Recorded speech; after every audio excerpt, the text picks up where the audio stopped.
இன்று உயர்தர மாணவர்களுடைய பெறுபேறுகள் வெளியாகி அதில் சில மாணவர்கள் அவருடைய இலக்கை அடைந்து சந்தோஷமாக இருக்கிறார்கள்.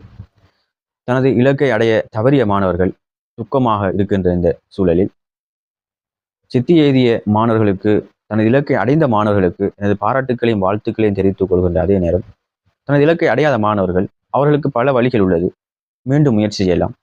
அதை விடுத்து பல வழிகளில் இன்னும் முன்னேறக்கூடிய வாய்ப்புகள் இருக்கிறது.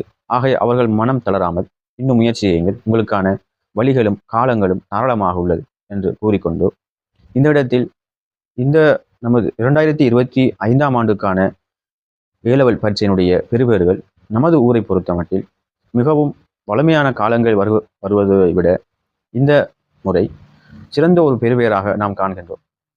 அதற்காக பல அடிப்படையில் பலர் முயற்சி செய்திருக்கின்றார்கள் என்பதை நாம் அறிவோம். இங்கே மிக முக்கியமாக நாம் நோக்க வேண்டிய ஒரு விடயம் என்னென்னு சொன்னால், ஆசிரியர்கள். மாணவர்கள் தாராளமாக கற்றுக்கொள்வதற்கும் இருக்கிறார்கள், அவர்கள் அறிவுடையவர்களாக இருக்கிறார்கள். அவர்களை நாம் விரும்பிய வழியில் அவர்களை நாம் ஆக்கிக் கொள்ள முடியும். என்னவாக அவர்களை நாம் ஆகச் செல்கிறோமோ அவர்கள் ஆகிவிடுவார்கள். அதற்கான வழிகளை நாம் காட்டும்போது அதற்கான வழிகள் இங்கே இருக்கிறதா என்பதைத்தான் நாம் இங்கே பார்க்க வேண்டிய ஒரு கட்டாயம் இருக்கிறது. பாடசாலைகளை நோக்குவோமாக இருந்தால், பாடசாலைகளில் பாட ரீதியான ஆசிரியர்கள் பற்றாக்குறை பல வருடங்களாக இருந்து கொண்டே வருகிறது. அதற்கான தீர்வை நாம் எடுத்திருக்கிறோமா என்றால் இல்லை.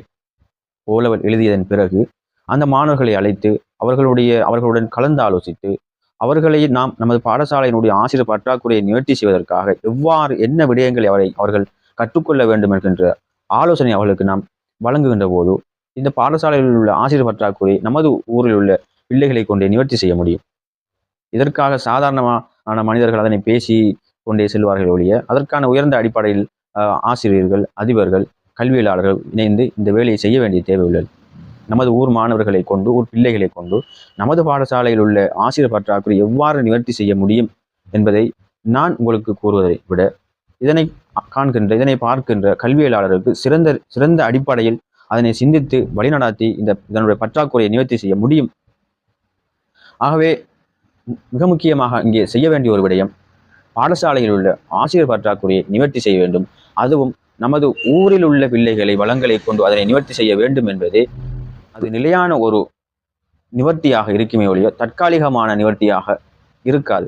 ஆகவே நாம் நிலையாக நமது பாடசாலையில் உள்ள ஆசிரியர் பற்றாக்குறையை நிவர்த்தி செய்ய வேண்டும். அதற்கான முயற்சிகளையும் அதற்கான வழிகளையும் என்னவென்று ஆராய்ந்து அதற்கான முடிவுகளை வெகு சீக்கிரமாக நாம் எடுக்கும்போது நாம் இப்போது அடைந்திருக்கின்ற பெறுபேறை இன்னும் பல மடங்கு அதிகரிக்க முடியும் என்கின்ற